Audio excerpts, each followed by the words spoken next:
So ladies and gentlemen, today I am in Scottsdale, Arizona. It is a gorgeous night and just total impromptu interview, totally blessed to be sitting across from Tony Meredith, who is a choreographer. And Tony, I know you've worked for So You Think You Can Dance. What other types of things? You're pretty heavily involved with them, right? Yeah, very heavily involved with So You Think You Can Dance. I've done some choreography for movies, a lot of celebrities. I teach celebrities. Fiddle around with Dancing with the Stars. You know, they want like some of the troops to do some choreography for them. And then of course I used to train some of the professionals that are on the show. And all kinds of little things like that. And then hosting PBS. I host a PBS show called America's Best Ballroom Challenge. And all kinds of little things. All kinds of little things. And choreographing. Yeah, and you have dance competitions yourself too, right? Oh yeah. Is that outside of PBS? Is that I don't know how that works. Yeah, actually PBS hosts a competition, and it's been going for every year since I started competing back in 1986. And they've always had that competition, so I've always competed there as a professional, and always making the finals, and then finally winning that event 3 times. Once I retired, I got to actually host the show, which was kind of like a nice way to transition into other fields and other areas. And a really nice way not to have to totally let go of something you love, right? Oh, right, absolutely. So your passion is dance.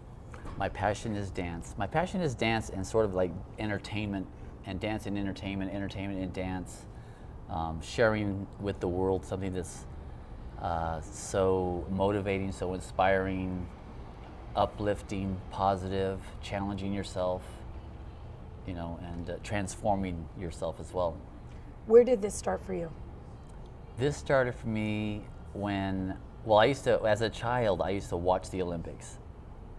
And I always wanted to be such a fan of the Olympics Oh my too. gosh, every 4 years I would be checking myself to see, you know, checking my heart rate, checking my running, checking my ability, how was I as an athlete. And so I just always had that in the back of my mind. Well, at the time I started ballroom dancing, which my cousin had taught me how to do the hustle in the garage, and I thought, wow, this is amazing. I love this. And I was 19. And then I had gone to a dance studio so I could see if I could further my dancing ability and learn all the dances. I would become a teacher and I would learn for free. I thought, oh, this is going to be great. Then there was a possibility that dancing could possibly go into the Olympics. So once I heard that, I was like, wow, this will be amazing. I can train like an athlete, train like an Olympian, get, you know, in the food, working out, everything. That's really what inspired me, was that it could be an Olympic sport. And so how did you start So that? I started training like an Olympian. And fortunately, when I walked into a dance studio and I became an instructor there, the dance director was Ron Montez and Elizabeth Curtis, who happened to be the 4-time United States Latin champions at the time. And they had gone on to win it 3 more years. And as I walked in there, they became my mentors in dance. And I couldn't have landed into a better place, because as they had already won, I could just follow what they did. And they were on a strict regimen of rehearsal, practice, you know, training. They brought in their coaches, I would train. So I got a really good introduction to competitive ballroom dancing. So what kind of challenges did you have? And at what point, like, I mean, there's so many stages you had when you were a competitor yourself, now as a choreographer, and then it sounds like you're taking things to the next level now with running competitions yourself. Right. Where do you feel like your greatest challenges have lied or lie? My greatest challenges? Well, the one biggest challenge is that I have to travel a lot to different locations, different venues, and it is true, I've got some really great competitions. One happens to be in Kona, Hawaii. We just came from Hawaii on our 50-state tour, you know. Oh, did you? Yes. It's amazing, right? I mean, gorgeous, gorgeous. Yeah, I love it there. Yeah. I grew up in Hawaii too. But I don't know if I really have any challenges. I'd say travel is enough. Yeah, travel is enough. You know, I do get a lot of requests and I can't fill them because my time is so limited. So the biggest thing is I can't get to everybody, and I don't really have videotapes out there that like, you know, you can sit there and watch. And I'm really kind of more of a believer that, you know, having the one-on-one with people is a lot more enriching and you know, beneficial than putting on a video as far as trying to learn to dance. Right. So what have you learned about yourself through your career? What have I learned about myself? I've learned so much. I've learned so much. I learned to slow down. I've learned to absorb things more. I've learned to listen. I've learned a lot to listen. And in the listening, I was able to apply certain things or not have my own ideas. And I could just listen to the idea and then see how I could make it my own.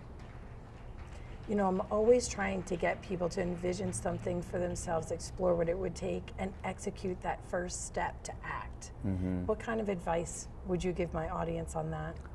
Oh, because you're obviously a doer. Yeah, I'm definitely a doer. I get physicality, you get into it. Take the first step. I mean, it's like as simple as a rumba cha-cha swing. Take that first step. Can you show us what the first step would be of a rumba cha-cha swing? Just getting up. Yeah, just that's standing it. Show everybody, up. this is This it. is it. You just stand up. You get on both feet and start, get to the. Gosh, I mean, there's so many great things about dance. It changes people, but I think dance music inspires people.